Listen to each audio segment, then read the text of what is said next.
الذين آمنوا اتقوا الله وابتغوا إليه الوسيلة وجاهدوا في سبيله لعلكم تفلحون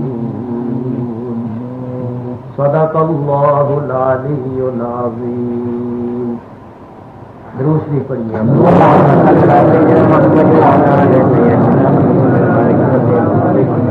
وعلى آل سيدنا ومولانا محمد وأصحاب سيدنا ومولانا محمد وبارك وسلم.